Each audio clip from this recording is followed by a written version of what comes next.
কেন ছোট ভাইকে চাইলো? তার নিজের ভ্রাতাগণকে চাইলেন না, ভীম আর অর্জুনকে চাইলেন না, চাইলেন সহদেবকে। কেন?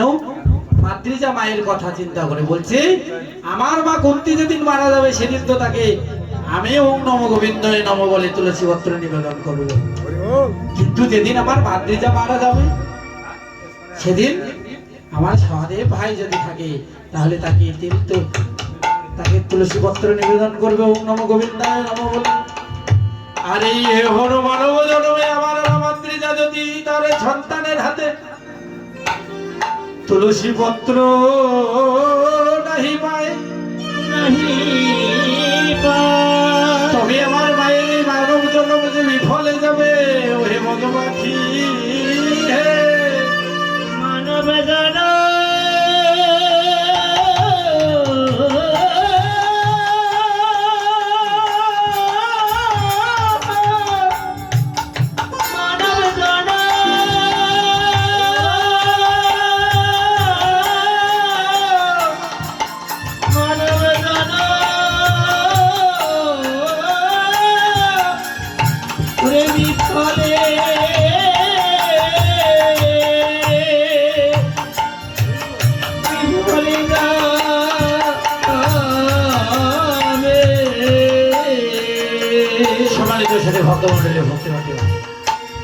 তাহলে পুত্র সন্তানের প্রয়োজন আছে সংসারে। তো শাস্ত্রে বললেন অধ্যাপনং ব্রহ্মযজ্ঞ, অধ্যাপনং ব্রহ্মযজ্ঞ, তর্পণং হচ্ছে পিতৃযজ্ঞ। এই যে তুলসী পত্র দিয়ে আমরা যে তর্পণ করি এটা হচ্ছে কি পিতৃযজ্ঞ।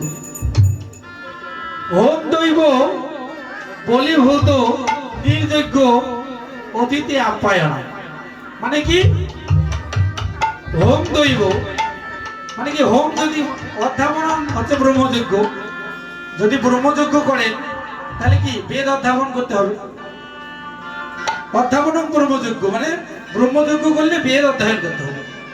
আর তর্পণ হচ্ছে কি পিতৃযজ্ঞ, মানে পিতা মাতার স্বর্গপ্রাপ্তির উদ্দেশ্যে যদি তুলসী পত্র হস্তে ধারণ করে ওম নম গোবিন্দায় নম বলে নিবেদন করেন, এটাই হচ্ছে পিতৃযজ্ঞ।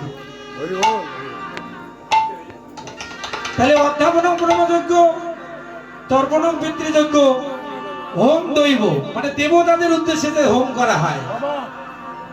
আমরা কি 8 প্রকারের খড়ি নিয়ে হোম করি না বাড়িতে? তাহলে হোম দৈব মানে দেবতাদের উদ্দেশ্যে তো হোম করা হয়। আর বলি ভৌত মানে কি?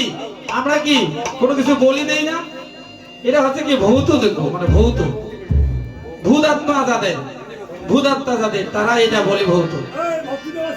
আর নির্যজ্ঞ হচ্ছে কি অতিথি আপ্যায়ন, মানে এই যে অতিথিকে আপ্যায়ন করা, এটা হচ্ছে আমাদের একটা ধর্ম।